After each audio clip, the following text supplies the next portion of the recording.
Heimos did keep an active eye on our surroundings. He only got distracted when a particular black tree came into view. "Stay back, near this gray tree." Heimos patted the tree in question. It shuddered a bit, stretching and flexing its branches. The motion reminded me of a yawn. "She will keep you safe while I'm preoccupied." I nodded and stood next to the gray tree. It was warm to rest against. "What are you going to do?" "Cast a spell that will probably fail. It shouldn't take that long." Heimos then stepped away from me and went to the large black tree. Like all the other black trees, it began to writhe upon sensing someone getting close. To my horror, Heimos didn't react or stop it when it wrapped sharp, thorny branches around him. He stubbornly continued forward, ignoring the damage being done to him. "Must you always be so combative?" he grumbled to himself. I watched as he pressed the strange crystal into the tree.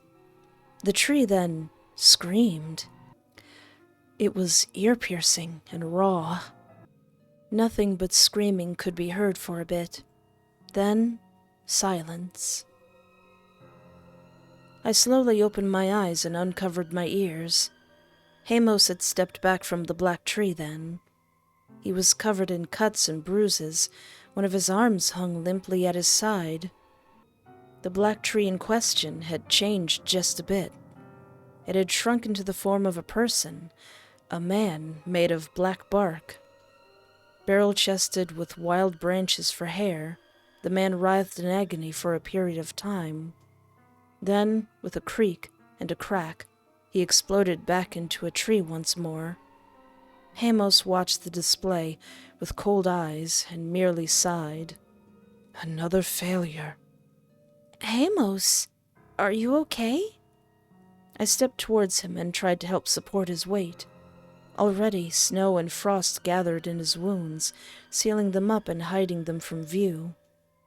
For someone so thin, he was surprisingly heavy. "I'm fine. I can't die." His face was pinched and tight with pain.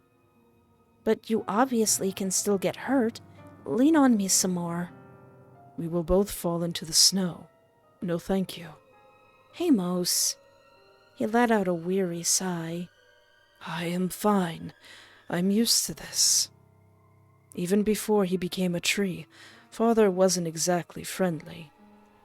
"Father?" I gave him a confused look. A wry smile crossed his face. "So, that legend has faded out of awareness." "I guess so." "We can walk and talk." Heimos nodded for me to walk with him. "A long time ago, my people got into a blood feud with a few other caravans. It led to a vicious, multi-year war between us." "And you fought this war here?" It was the only thing that made sense. Heimos nodded. "This place once belonged to Death. He was the one actively maintaining the seals to keep the gate closed. Our fighting, our bloodshed, weakened those seals. Devils poured out of the mountain, and the gods had to act. As punishment, Death cursed every person on this mountain into being a tree for eternity." I thought of all the trees that dotted this mountain and shuddered. So many people. It was horrible. "Your people. Oh, Heimos, I'm so sorry." "We did deserve some punishment for our folly, but this was too far." Heimos glowered at the trees around us. "He made their bodies immortal, but time did not remove them from her awareness. No mortal mind can survive eternity. After a while, they began to go mad. Only those who could turn off their own awareness of time have remained sane." "The gray trees?" He nodded. "They were our monks, our priests, our mages, those who can meditate to save themselves. Everyone else has become vicious due to the torment." "You're trying to save them?" Heimos shook his head with a sorrowful expression. I'm trying to kill them. They cannot be people again. The black ones, at least. The gray ones, maybe. But it is wishful thinking. For now, I want to grant them peace. My stomach churned. I wrapped an arm around Heimos' waist and squeezed. This is awful. It is. But it must be done. I refuse to let them suffer needlessly. He spoke so calmly about it. I could see he was determined no matter what. It is the community's job to protect the individual. It is the individual's job to protect the community. That is the nature of my people. I will not fail them forever. You won't. The words fell out of me before I could stop them. You'll find a way. You have eternity, after all. He gave me a weak smile. True. I just hope that it doesn't take that long. I'm already beginning to forget pieces of myself. Tell me then. I can help you remember for a bit. Heimos blinked a few times. It'll be boring. No, it won't be. All right. Then, quietly, our walk back was filled with old stories of people I'd never met, yet felt horrible for.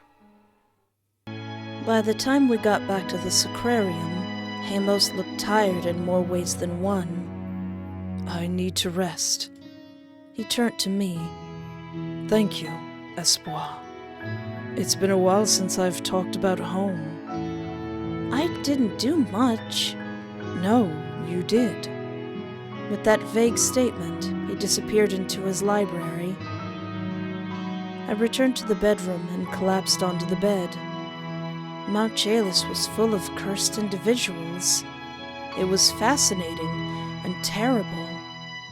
Deep down, one question continued to bother me. If everyone was cursed, how was Heimos still himself? I mulled it over for the entire day before I realized what it meant. His motivation for discovering his immortality had probably been the curse on him. My hand reached up to my forehead instinctively. Heimos wasn't just suppressing my curse, it seemed. I wondered what would happen if his curse suddenly stopped being suppressed. Maybe I could use that against him. Why do you have the option to be so evil, MC? I felt horrible just imagining it. He would be trapped as a tree more than likely, just like his brethren. Nobody would be able to save them then. It was a tragedy waiting to happen, and I felt horrible for all of them. I lowered my hand when the sound of something hitting the door caught my attention. I opened it to find one of the ravens, holding a small bundle in its beak. Ah, right, my medicine. A little bit of blood stained the edge of the pouch. Oh no. I accepted the pouch from the raven. Thank you. Welcome. Aww. The raven flew off. I tucked the pouch in my pocket and ventured into Heimos' library.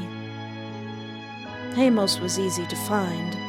He was curled up near his desk, eyes partially closed. He didn't stir, even when I crouched down to him. Upon closer observation, I saw that his body was slowly freezing over again. Heimos? His eyes fluttered open. Espoir. What? He looked confused. You could have skipped this dose. Did you reopen your wounds? A little. Doesn't matter. His eyes closed again. I sighed upon realizing I didn't have the heart to scold him right now. I stood up and decided to at least make him more comfortable. I hauled a furred blanket into the library and tossed it over him. Once he looked slightly more relaxed, I left him to rest. I felt worried when Heimos didn't recover quickly. One might think being immortal would mean rapid healing, but Heimos didn't pop back up in just one day. I managed to catch him the next time he was making my medicine. Heimos, Go lay back down. This must be done. I'll be fine if I miss one dose. No. He shook his head, even though motion obviously pained him. Despite how tight and pale his face looked, his hands didn't shake while he worked on preparing the herbs. I took an oath. I will not let a patient suffer needlessly. Even if the patient insists they're fine? Especially then. I sighed and debated trying to knock him off balance. Considering how heavy he was, it would probably be like trying to move a tree. How about I make the medicine, and you tell me how? Heimos looked over his shoulder at me in confusion. That way, you're only talking and not standing when you're obviously still in pain. I am fine. You are not. He scowled a bit and continued to work. I put my hand on top of his. Heimos flinched at the gentle touch. His inhuman hand felt bitterly cold under my own, but I only tightened my grip on it. Heimos, look at me. Very reluctantly, he did so. Concern, pain, and care filled those beautiful blue eyes. I appreciate that you're worried about me and that you don't want me to be in pain. I gently tugged his hand away from his tools. To my surprise, he let me do so. What I need you to understand is that I don't like you being in pain either. I don't want you to hurt yourself for my sake, so please, rest. I kept my hands clasped around his. I can't. I don't want to risk anything. His voice was so quiet. What if you get it wrong?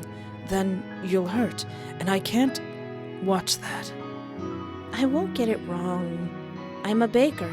Do you have any idea the kinds of recipes and instructions I have to follow to get something right? I understand where your confidence comes from, but I still worry. I could feel his hand twitch with anxious energy between my own. We can go slow then, doing each step until I get it right. That might take a while. That's fine.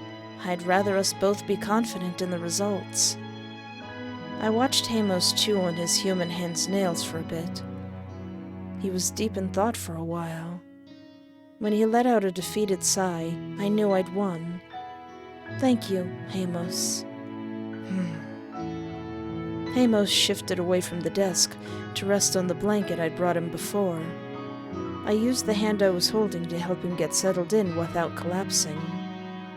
I'm going to be very particular about this. I know. Let's begin then. Heimos guided me through each step carefully. I had to restart a few times, but I managed to make my own dose of medicine. I did have to get his help with the alchemical bits, since that needed his magic. Why don't we make a larger stockpile? The alchemy would fade and cause rapid decay of the natural ingredients. That is why it must be prepared shortly before each dose is due. Really? Why? The alchemy used doesn't have a stabilizer in it, so it's a bit wild. I can't add one since that will send you straight into drowsiness. Your work is complicated. I heard the sleep in his voice, even without looking down at him. When I did, he'd already dozed off again. I wrapped the blanket around him before heading off. I checked on him frequently while he recovered. To my relief, he didn't need too much longer to get back on his feet. Heimos' recovery was inhuman. He went from an ice statue barely able to maintain his balance to walking and talking like usual in only 3 days. His injuries had seemed pretty severe, deep cuts and punctures. Those were just the ones I could actually see, too. It was worrying. I wondered if he had a tendency to be reckless. You are staring at me again. Heimos didn't look up from where he was, sewing of all things. I shook my head and moved to stand near where he was working on the ground.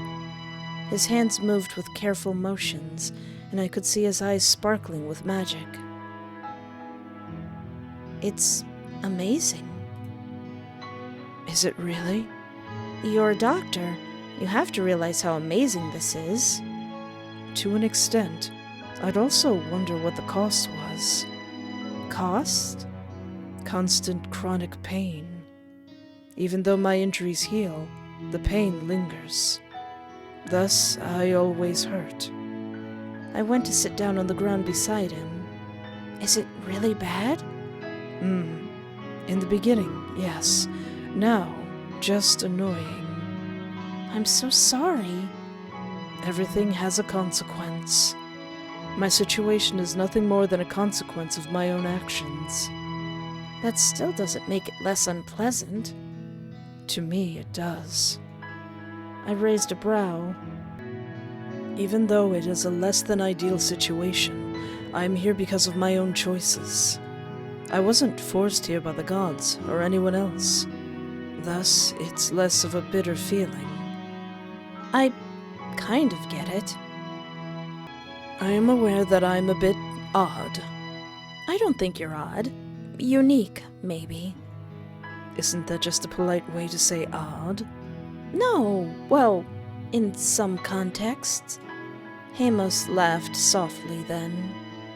I didn't mean it in that context. That small, sweet smile lingered on his face. I felt my heart pound in my chest. He was really handsome, and it wasn't fair. You might find it easier to draw a portrait.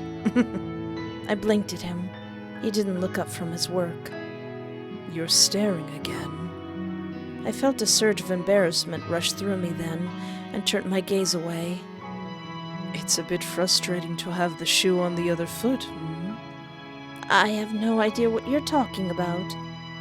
I knew exactly what he was talking about. All the same, this is light vengeance for your earlier teasing. I didn't know light flirting required vengeance. Vengeance is flirting to me.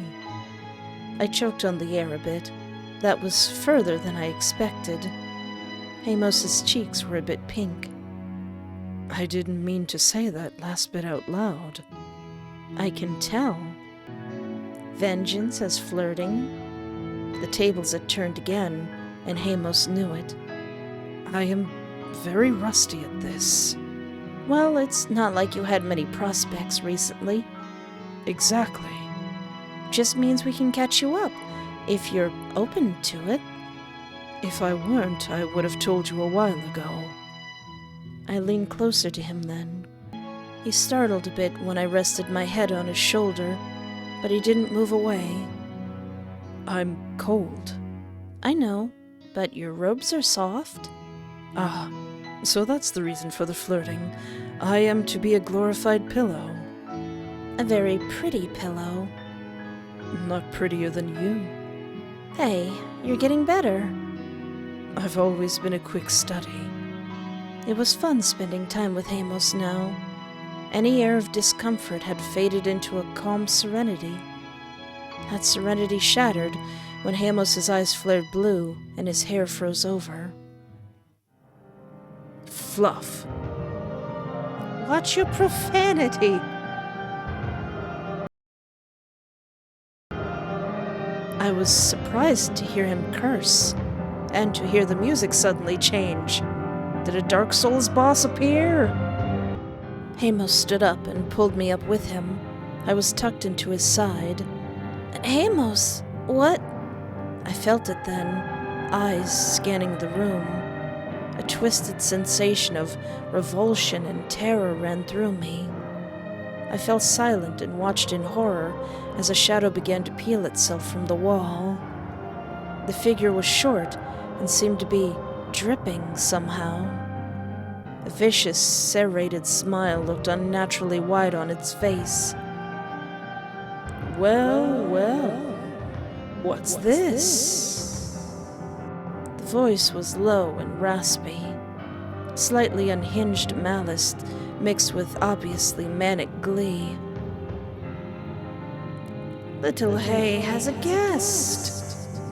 Those blank, eyeless eyes turned to me.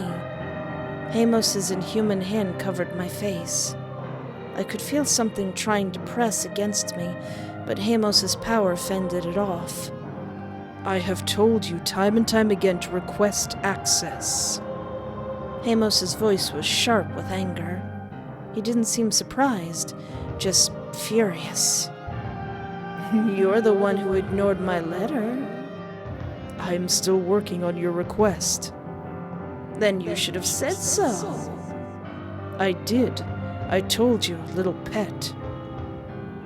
He didn't tell me this. He's an irrational creation prone to fits of jealousy. It's not surprising he wouldn't pass on messages. He is perfect. The new man sounded cold and angry now. Only to you. And you are perfect? No, you are not. A mangled, pathetic product of the gods. I never claimed to be. Now get out of my home. Why? Your pertinent question has been answered. But I have new ones. That shadow surged forward then, lunging towards me. Heimos grabbed its throat with his hand. Oh ho, so protective, Hay. Does this mean she is important, then? Yes. Heimos admitted it easily. Which is why you should be very wary. You can't beat me. Amare can, and they like me more than you. They're not here right now. No, but they've shown me some tricks. Heimos tightened his hand. I watched in fascination as the shadow then cracked. It sounded like furniture twisting and breaking apart. Heimos! The angry yell was gargled and distorted. The shards of the shadow melted into a puddle. Heimos looked at the ichor on his hand in disgust before flicking it off. Vile thing. He looked down at me. He tightened his grip on me, worry obvious on his face. I am so sorry. I didn't notice him creeping in. Who was that? Violo, another prisoner of the gods. An unpleasant one. I didn't expect him to creep in. Shouldn't he be imprisoned? His body is, but all of us can still astral project. Astral project? Send our minds out further. I'm the weakest, so it's very taxing for me. The others do it quite easily, though. You're the weakest? I'm a bit different from the rest. Heimos seemed to not want to talk about that more, so I didn't press the issue. Will he come back? No time soon. I'm keeping an eye out now. What did he want? He made a request of me that I didn't find utterly repulsive. I've been working on that, and he is impatient. What are you working on? A medication for his creation. It's gory work, so I won't go any further. Either way, don't worry about him. I will protect you, no matter what. He spoke so earnestly, I could do nothing but believe him. Okay. Sorry he ruined the mood. Heimos finally released me then. His human hand slid down my arm. Carefully, he twined our fingers together. Should we go back to what we were doing before? I would like that. We settled back down to continue talking. I never expected to have an encounter with another living god. Frankly, I was happy that Heimos was the one I had nearby. That one just seemed horrifying. It took a bit for the warm air to return, but we got there eventually. In just a few minutes, it was almost like the sudden encounter hadn't happened. I felt myself wondering more about him and the other prisoners.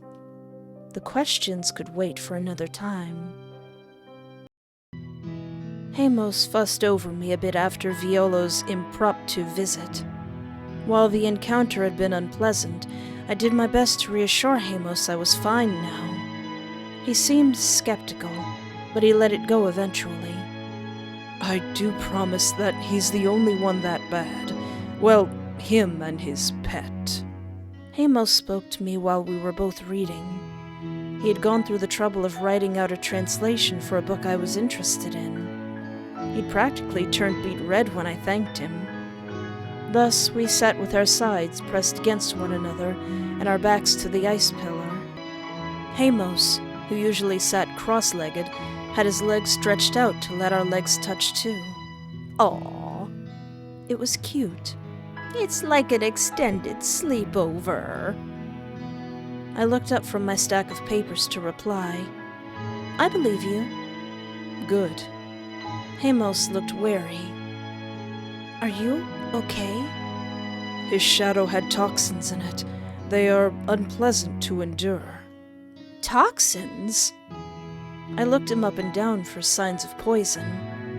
When I leaned close, I could faintly see that some of his veins were black. Why? Because he's petty. Heimos shrugged. It's not like it will kill me. It just feels uncomfortable. Heimos, you're too reckless with your body. There is nothing in this world that can kill me. That doesn't mean it's okay to hurt yourself over and over. It's worrying. I frowned at him. Heimos let out a light huff at that. I felt a bit of frustration burn in me then. Maybe I should go break some bones. What? I'm thinking of ways to make you understand how this behavior of yours makes me feel. After all, I imagine you'd go to extreme lengths to keep me healthy and safe. Should I go be reckless with my body? Of course not. Beyond the fact failure is always possible, there is no need to hurt yourself unnecessarily. So it would make you uncomfortable if I did that? Of course it would. Heimos paused. I see your point. I knew you'd get there eventually. Heimos rolled his eyes at me. I will strive to be more careful, though it is always difficult with some things. I'm happy to hear you're at least willing to try. I make no promises. Gods and living gods live dangerous existences. That ominous statement made me wonder more about his situation. Heimos had opened up some, but there was still some obvious gaps in my knowledge. I'd have to ask him at some point. Eventually, my questions were burning too brightly for him to ignore. Heimos could see it, and he let out a playfully annoyed sigh. Yes, Espoir. Could you tell me more about the living gods? Did Violo's visit inspire this line of thinking? I nodded. Very well. What do you want to know? Anything? Everything? Heimos gave me a tired glare. It melted into fondness. Let us start with the simple parts. Heimos paused to put aside his notes before answering me. There are 5 of us in total. Amare, the avaricious, who tore down the heavenly gates to soothe their own curiosity. Did they really? They did. They were curious about reality and how it could bend and break. Their curiosity caused them to just walk into the heavens. How did they not die? Because they were powerful enough to survive multiple gods attacking them at once. I call that Leroy Jenkins. My jaw dropped. The oldest would, of course, be the strongest. I see. Who's next? Heimos, the deceitful, who tricked death and fate by lying to everyone around him. Aww. The deceitful? I raised a brow. It's an annoying technicality. I survived death's curse on my people. How did you do that? Death used this place as an isolated storage unit. I found his journal and began to decipher it. Even with my limited magic at the time, I could figure it out. When he cursed this place, I used the spells I discovered to freeze my own time to avoid the curse overtaking me. Heimos held up his inhuman hand and wriggled his fingers. With some mild consequences. After I discovered that I was alone, I wandered. How old were you when this happened? I was 20. My heart broke for him then. I reached out and took his hand to give it a light squeeze. Heimos gave me a sad smile before raising my hand to his lips. His brief kiss was cold and soft. It was 8 years ago. Technically, it was longer. That doesn't make it any less tragic. True. The pain is lessened by now, though. His thumb stroked the back of my hand. And now, I'm not exactly lonely. I felt a bit of embarrassed excitement surge through me then. Heimos let our hands fall between us without letting go. It gets worse, I'm afraid. Of course it does. Heimos chuckled at my grumbling. I used my knowledge to save many, many lives in the coming years. I was always careful to keep my methods hidden, to hide myself from death. I felt my heart sink once I realized where this was going. I found a second community to call home. I built a new life, fell in love. His hand tightened around mine. I trusted them. The minute they found out, they called the gods down upon me. I was captured and imprisoned for defying death's wrath and for breaking the chains of mortality. The gods could not kill me, so this was their only option. A story so similar to my own. Is that why? Somewhat. It did truly begin out of cultural courtesy. His cheeks turned lightly pink. Now it's personal interest. I won't fail you. I know you won't. Shall I continue about the rest? Yes, please. It was obvious he mostly wanted to shift the topic off of himself. I was still curious about the others. Next is Naker, the violent, she who killed Justice in a fit of fury to soothe her own guilt. Killed a god? Killed a god, with her bare hands. She had a little help from Amari and I, but she did most of the heavy lifting. Why? For reasons I can't say. Let's just say all of the gods were shaken when they realized that they could die. That secret is kept only by Nakare, though, so I don't know it. Otherwise, I imagine you would have bullied Death into releasing your people. Exactly. Death, I will kill you by your own scythe if you don't help my buddies. Heimos' easy agreement made me laugh. The final two are a pair. Violo, the profane, he who broke the laws of creation for his own pleasure. Vivere, the aberration, he who dares to exist despite his unnatural creation. Reproduction via sex is a divine gift from the gods, and it still isn't creating from absolutely nothing.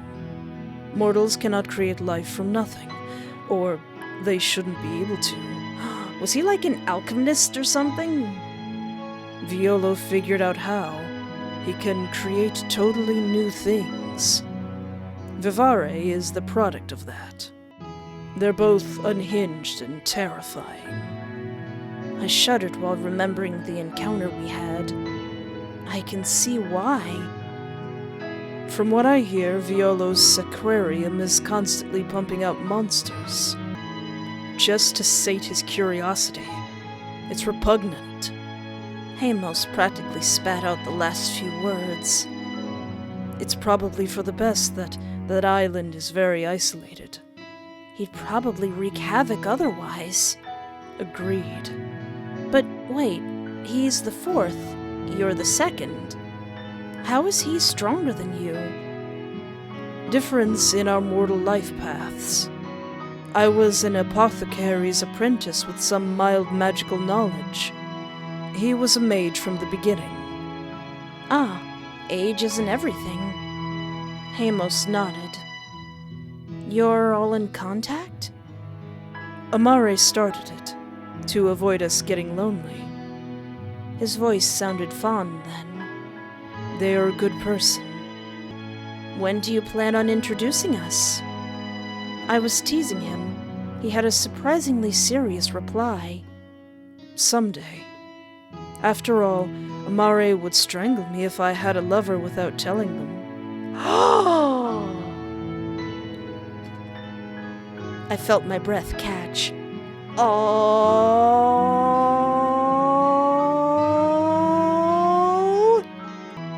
Is that what we are? Not yet, but maybe. One day. His hand flexed in mine. Why not today? Heimos practically choked on the air. He reminded me of a startled cat.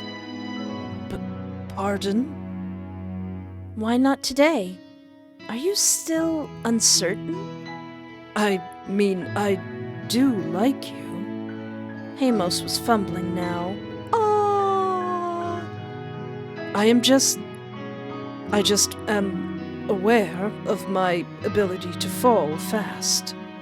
So I wanted to avoid pressuring you. I laughed and leaned in close. Luckily, I fall just as fast. I see. His voice cracked a bit. You are adorable. I will bite you. Kinky. Heimos let out a strangled groan of annoyance. Do you think they'll like me? I like you, so of course they will. We continued to talk about Amare and Nakare. For someone who seemed so isolated, he spoke of them fondly. It felt like listening to him describe his siblings. Time passed almost too quickly, but we passed it together.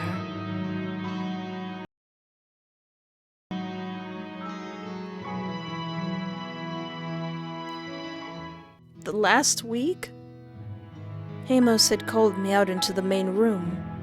He stood in front of the fire, eyes faintly glowing with power. I walked up to Heimos and stood beside him. I brushed my hand against his. Without missing a beat, his long fingers intertwined with mine. Even though he was still obviously elsewhere mentally, I could see a faint smile on his face. After a few seconds, the power faded, and he blinked a few times. My apologies. Someone else had called my name. That surprised me. Someone else is on the mountain?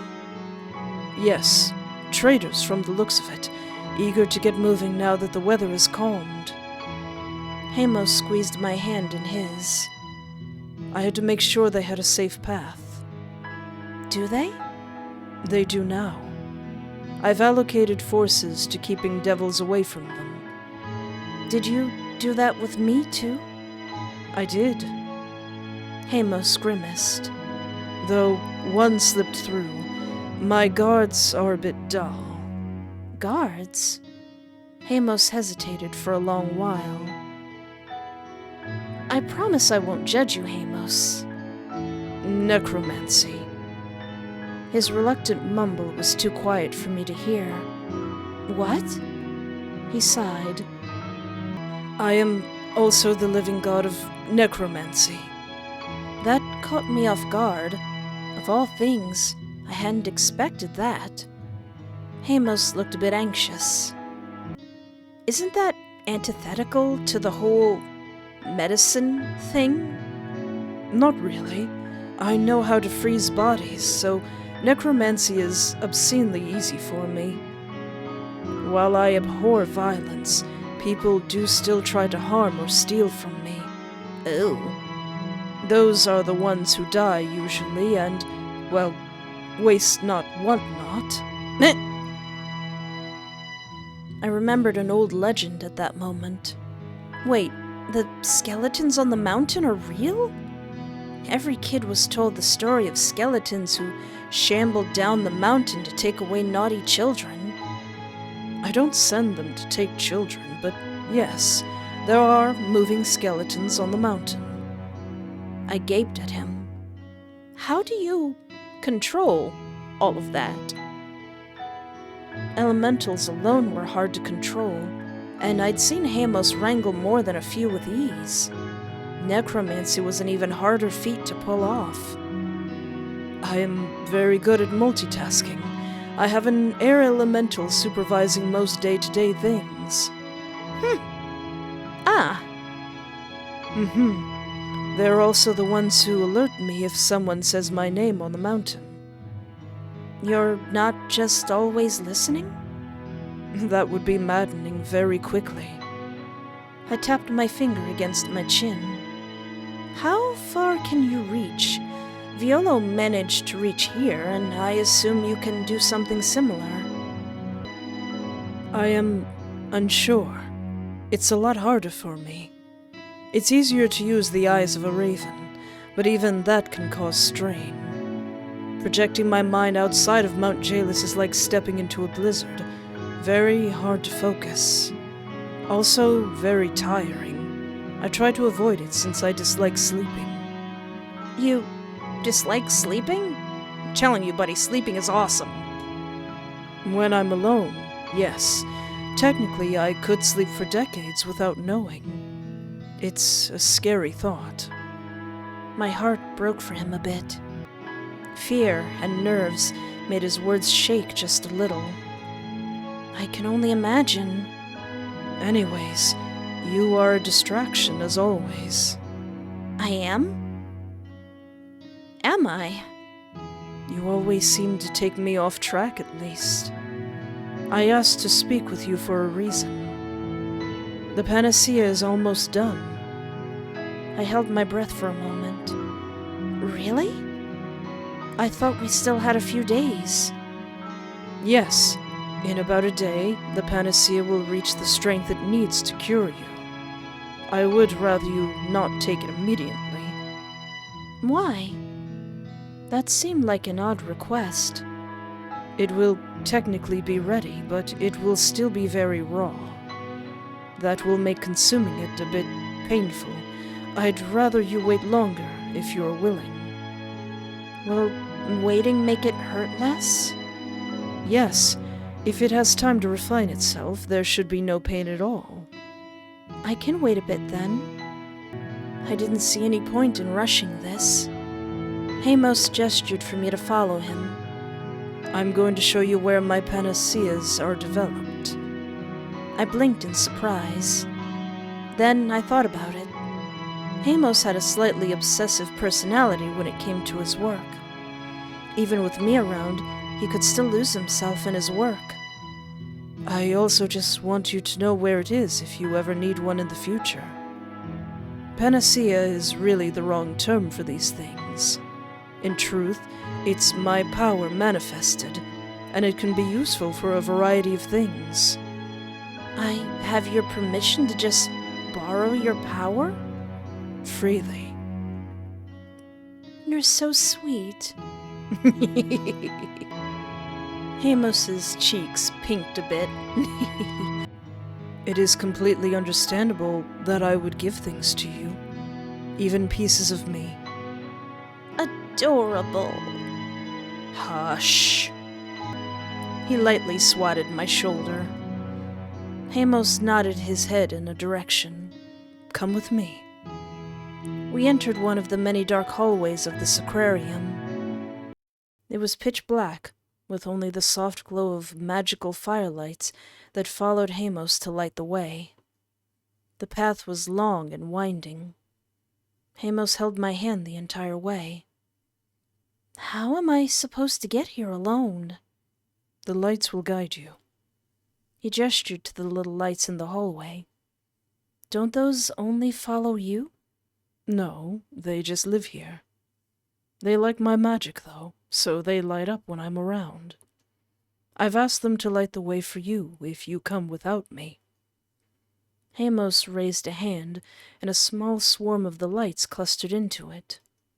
He smiled briefly, faintly before shaking them off. "What are they?" "Elementals of light and shadow." "Those aren't separate things?" Heimos shook his head. "No, they are intrinsically both." Heimos held his hand out to gather some. Then he held them towards me to let me see the small clusters. When they were in front of me, I could see them flicker slowly. Sometimes little lights, sometimes little voids. Amazing. "Nature always is." Heimos raised his hand and blew softly to send them spiraling away. The ground beneath our feet slowly began to change. Instead of the usual sounds of footsteps on stone, we began to walk on snow. I kicked the ground lightly and let out a soft noise of surprise when I definitely kicked up some snow. My eyes were on the ground at this point, allowing me to notice the first little flower. Tiny flowers made of blue light began to pop up out of the snow. Slowly, these flowers grew bigger and bigger. They began to appear more often. In the distance, a faint light began to grow stronger.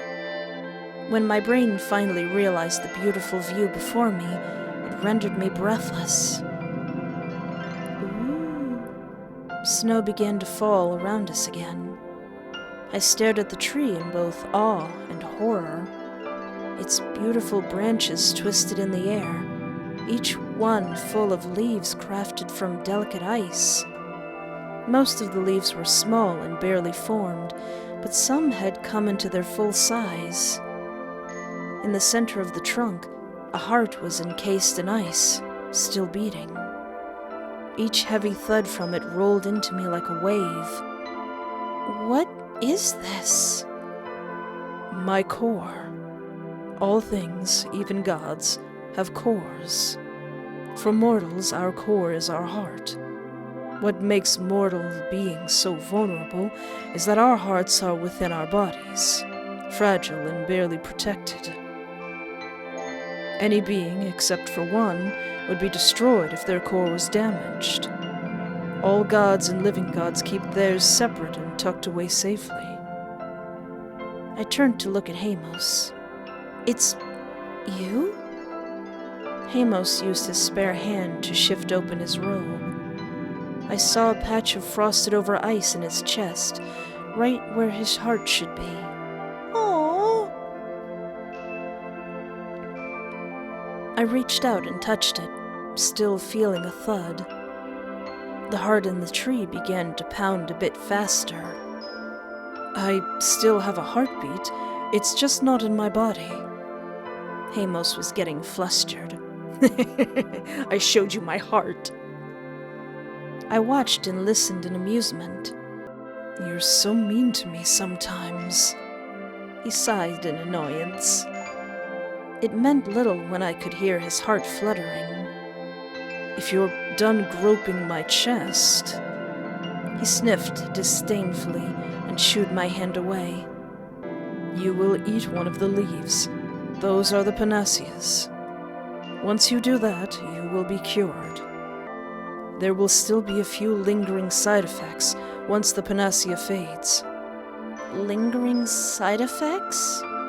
Your body will have to fend off your fever for a little bit, and you'll be a bit unsteady for a few weeks. You'll also just be really tired for a while. After that, you'll be fine. Honestly, though, I'd prefer to keep an eye on you." He frowned. "Would it be possible for you to stay while I tend to you? I know that's even more time here, but it would help soothe my nerves." "No reason to rush now. Besides, what better hands to be in?" Heimos let out a soft sigh of relief. "Thank you. I know you have things you wish to tend to at home. Once you have a clean bill of health, you can do so." "Good. Thank you."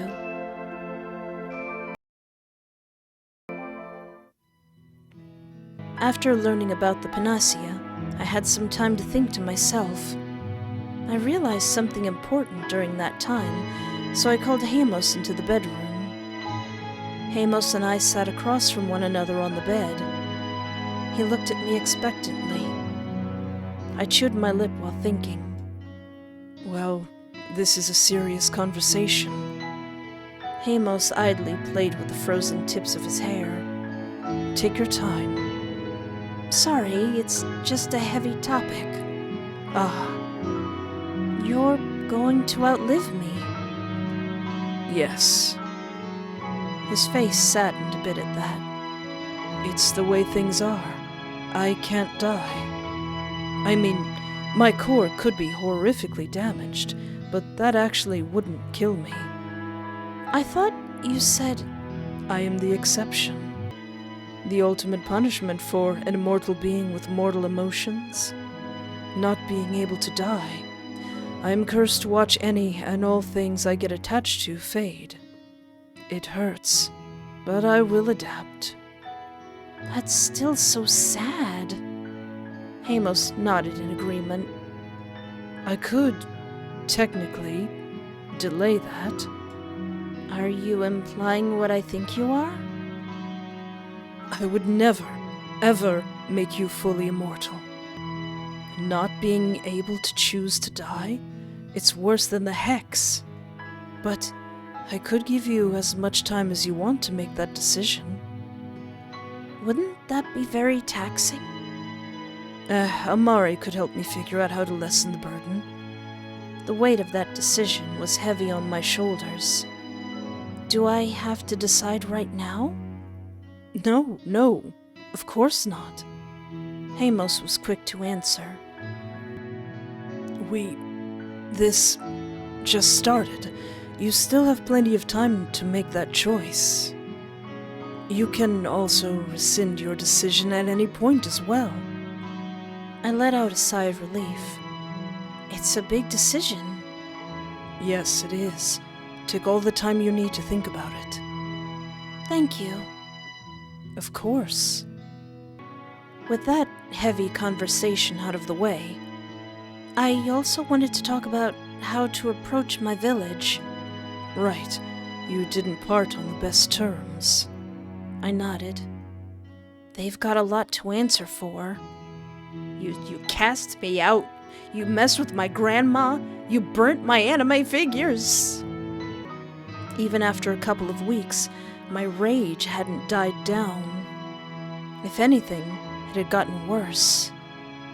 I don't even know where to begin, to be honest. Throwing a sick person out into the snow? Letting a madman lead exorcism against people in the community? On the logical side, throwing out the only person in town who can make bread efficiently with limited grain.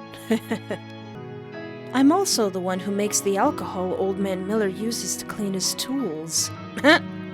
So, I'm angry they've put everyone at risk, too. I drummed my fingers against my knee. O'Claridan needs to get the biggest punishment, though. The rat bastard preyed on their fears for his own ego. How do you want him punished? In the eyes of the law for your land, or just in general? I don't know.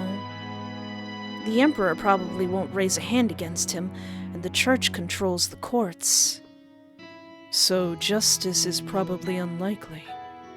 Vengeance is doable. Yeah! I sighed. Not easily. If anything happens to him, the Church will become suspicious. It'd take a god to get him punished. Heimos stared at me. What? He gestured to himself. He does one of those. Oh, I'm stupid. Just a bit. I will ask you again. How do you want him punished? I can do a lot of things to him. You know, I'm a big fan of, doing something that keeps someone alive for eternity. Like, I don't know, turning them into a living rose bush. Are you really comfortable with that? Completely. I knew I liked you, Heimos. He's not messing around. Well, I did have an idea. I leaned forward and began to explain what needed to be done. Heimos nodded along knowingly, a slow, vicious smile forming on his face. Yeah. Change would come to Frostine once I was cured. The panacea took a few days longer to refine, to the point Heimos felt safe in letting me take it. The days we spent waiting were filled with us fine-tuning the plan for what was to come after. No matter what, I would reveal myself to Frostine. O'Clairdon had to go as soon as possible. After dealing with that, I would return to the Sacrarium. The day the panacea was finished, Heimos immediately pulled me towards his heart. Why do you keep this place so dark? To confuse possible thieves, and because it'd be a waste to constantly keep it lit. Ever practical. Of course. I looked up at the beautiful tree in awe. It was amazing to see how many leaves had turned perfectly white. By the way, Heimos, how is it snowing inside? Heimos grimaced. That is not a pleasant answer. Can I hear it anyway? He sighed. People have tried to attack my core. Even though that won't kill me, it would be extremely unpleasant. One of the wards on my heart flash freezes and shatters whoever tries to harm it. He gestured to the snow. Oh. The snow is... gods. Is it dead people? He looked down at the snow. Heimos reluctantly nodded. This many people have tried to kill you? More. These are just the ones who tried this method. Usually those preyed upon by madness and fate as a cruel prank. They take advantage of my sensitivity when they can. Oh, so I assume if I would have chosen a more selfish route, I would have ended up as snow. Other times, it's just human folly. Sometimes people would start problems on the mountain's edge to lure me away. Small army comes in, doesn't come out. Heimos sighed. I'm a bit lazy when it comes to security, so people can get in here with enough time. Besides Death's journal, which I keep a close eye on, nothing else here matters. Well, not anymore. Heimos looked over at me. I have something valuable to defend, something the gods won't protect. I promise to be stricter on security moving forward. Heimos reached up and picked one of the perfectly formed leaves. It looked like paper-thin ice, slightly frosted over.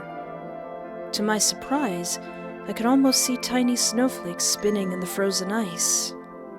Here, it should be painless. A bit chilly, though. It's probably like putting a piece of spearmint gum in my mouth. I looked around the frozen environment. I wonder why. Stop being sassy. Not the time. He tapped the end of my nose with the leaf to make me take it. Without hesitation, I ate it. It was almost like a pool of mint syrup had been poured into my mouth. As I swallowed, I felt a cool, refreshing energy slowly make its way through me. What it feels like to chew 5 gum. It will take a bit of time, but it will work. Heimos gestured for me to follow him. Let's get you settled in. You're going to feel very good for a few hours. Then very bad for about a week. I don't feel much of anything right now. Well, that was a partial lie. I hadn't had to take my medicine today, so I did have the beginnings of a headache. That ache was fading away. You will, I promise. Heimos, of course, was right. For a few hours after eating the panacea, I was practically bouncing off the walls. He had to very politely corral me into one spot. The fatigue that slammed into me afterwards was like no other. Was this like magic coffee? I slept for 2 days straight and still woke up feeling like crap. Heimos did his best to not make it obvious he was chuckling at me, but I caught him anyways. Luckily, I had the literal best doctor in the world to see me through my recovery. Why do all my muscles feel like death? Because your body was frozen while you were beginning to cramp. Heimos had unfrozen my body once the panacea had taken effect. It was not a fun process. This is why it's usually best to freeze the body when it is healthy and at peak performance. Wait. I blinked my eyes open and looked at Heimos's inhuman hand. Weren't you frozen mid-curse? Yes, I am in chronic pain due to the curse as well. He said it so nonchalantly, I had to throw a pillow at him. To humor me, he let it hit him. Heimos, isn't that double the pain then? Some from the curse, some from whenever you're injured? Heimos nodded. You learn to live with it. I do have some days where I just collapse in a corner for a few hours. There has to be something you can do. I'm working on it, I promise. For now, I'm working on you. Give me your arm. I need to take a blood sample. Again? Yes. With a groan, I handed my arm over. It took about a week and a half to feel better. Once I did, the time came for me to go deal with the problems back home. Make sure to not lose your grip on the staff. He fixed my hat in order to quell his nervous energy. I won't. It felt odd holding his staff in my hands. The thing practically felt alive. Well, it was alive. Heimos's heartbeat thudded within the staff. The gray wood had come from one of the gray trees. The ice had come from his core tree. I needed to remember that Heimos could be quite literal with his words. I won't be able to find you if you drop it. Yes, Heimos, I know. I will be very, very careful. Nothing I said managed to remove the concern in his eyes. I really couldn't blame him. After all, he couldn't physically follow me back home. We reached the boundary of his domain, and he was forced to stop. His hand pressed against the air, unable to move it even an inch further. This is it. I stepped out into the wild weather beyond the mountain. The howling winds were a shock after my time in the Sacrarium and Mount Gelus. The bitter cold should have hurt, but the clothing Heimos had made me kept it at bay. Enchanted embroidery kept me comfortably warm at all times. Stay safe. I will. I reached back across the barrier. Heimos took my hand and pressed a soft kiss to it. I pulled our intertwined hands down and kissed the back of his hand too. He huffed. Come back in one piece. That's the plan. He squeezed my hand one more time before letting me go. I could feel Heimos watching me, even when I made enough distance that there was no way his physical body could see me. The familiar, comforting weight of his gaze lingered on my shoulders. The ravens came with me too. I would be quite the sight when I got home. I walk in there, I lived, biscuits! The walk back was faster than the walk to the mountain. Part of it was Heimos's influence, making the journey easier. Part of it was my better health. The only reason I wasn't being carried back by an elemental was because of the theatrics Heimos needed to do later.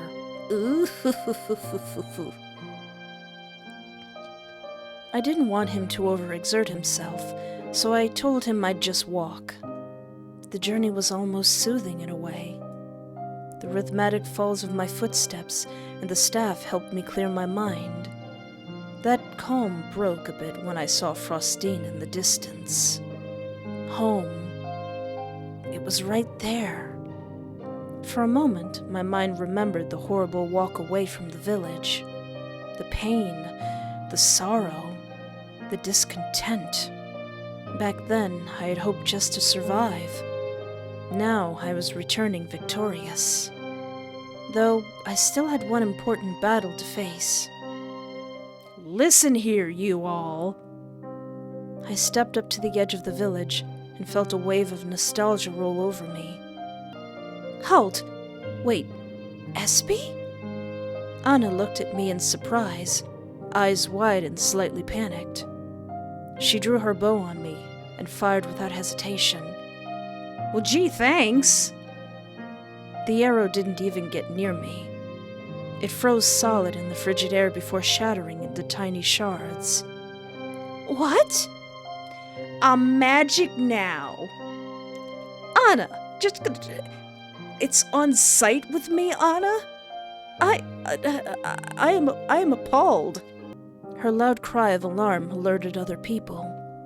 More hunters poured towards the area. Any one of them who saw me immediately fired an arrow or threw a spear. Despite my fear, I forced myself to stay calm and still. I could feel how frigid the air was getting with Heimos' rage. A suffocating atmosphere slammed down onto the area. It slightly choked even me. The hunters? They were sent to their knees, wheezing. Espy? I tightened my grip on the staff at the sound of her voice. To my relief and joy, Edith pushed through the crowd. She's okay! The instant she saw me, her usually disgruntled face broke into a wide grin. Espy, it's you! Look at you! When she saw Bodhi near her struggle to fire another arrow, she smacked the back of his head. Boy, I will tan your hide if you try that again. But, Eddie, O'Clarion can suck rotten eggs. Is that heresy I hear again from you? Oh. Priest O'Clarion, we got something juicy for you. I don't even know what it is, but I know it's gonna be juicy. The familiar sound of O'Clarion's slurring made me tense up. The pathetic drunkard stumbled his way forward. He's a drinky drunk? How dare you all ignore my orders? Espoir should be dead. We tried. They did. Obviously they didn't. He tried to chuck his empty bottle at me. Why is everyone here so rude? It turned to ice shards within seconds, and his bloodshot eyes widened. I'm afraid that things are a bit different now. What in the world? Edith looked confused. So I come down from the mountain going, F you, F you, F you, you're cool, F you, and really F you. Edith is the only one invited to my wedding. Edith looked confused. Heimos? The air practically froze. All of the howling winds died, and the snow began to fall in perfect, even patterns. The villagers let out cries of surprise and terror. Those cries worsened as something began to form behind me. I heard the sound of large roots twisting up into the sky. Soon, a towering silhouette made of wood and ice loomed over all of us. It was you. Heimos' voice was lower than usual, echoing a few times on itself. There was a bestial, guttural quality to it, too. If I hadn't made this plan myself, I might have been scared. I looked up to see that the head of the monster behind me was a deer skull. Vines laden with bones rattled with each heavy breath. You are the false prophet. A hand the size of a man reached down and slammed into O'Clarion. The drunk let out a terrified squeal. Heimos' aspect picked the writhing, crying man up. You dare to speak in the name of the gods, when it is apparent their favor faded from you long ago. O'Clarion was lifted up to the aspect's face. Blue lights turned blood red. You wrap yourself in blankets of gold and rely on the protection of the crown. That won't help you here. A priest is meant to shelter his community. I will help you do just that. O'Clarion began to glow faintly. His screams began to twist into broken noises until nothing but a tree remained in Heimos' hand. It continued to grow, even while he lowered it to the ground to plant it. I fought the urge to sigh in relief. Heimos knew the spell Death had used on his people very well. He couldn't break the curse, but he could somewhat replicate it. If a god did favor O'Clarion, he could easily be saved, but, well, he didn't have that. I stepped forward then, past the tree that is now O'Clarion. I went to see Heimos, you see. He wasn't exactly happy about what happened. None of you were invited to our wedding. I tapped the end of the staff to the ground. The form behind me collapsed back into the snow. Now that O'Clarion has been dealt with, let's move on to what's next. We have quite a few systems to change, so let's go somewhere warm.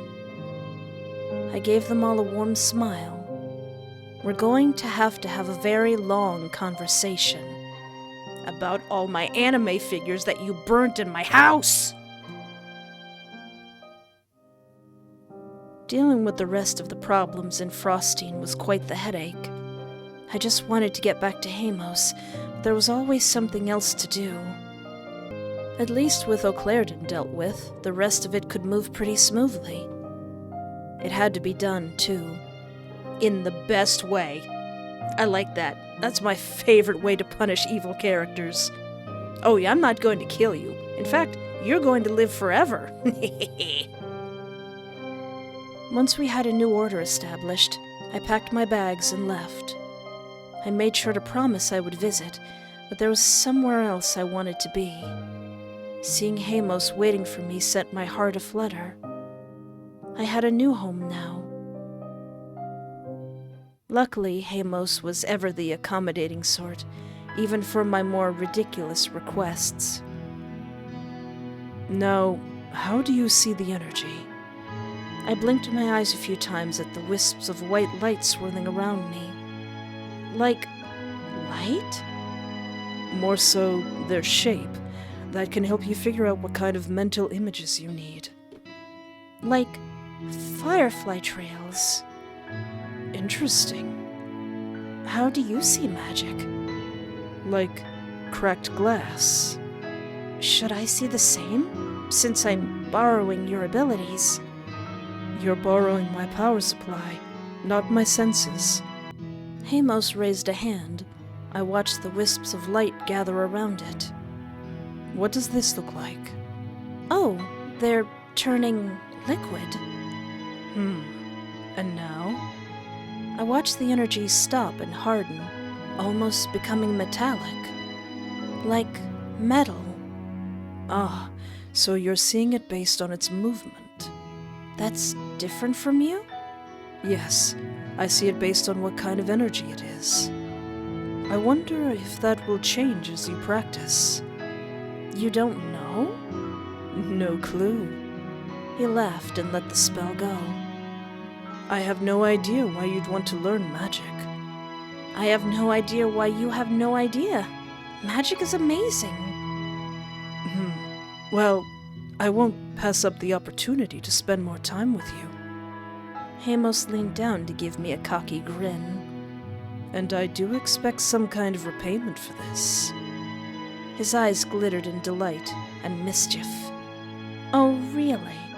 What kind of repayment? What are you offering? Well, I let out a chuckle and leaned in. He obviously thought I was going in for a kiss. Once his eyes fluttered close, I pressed a kiss to his nose instead before scurrying away. Hey, SB! He yelled out in mock offense. For the first time in a long time, the Sacrarium within Mount Gelus echoed with laughter. It would be a warmer place from now on. Good N3, love blossoms quickly. Aww. Aww.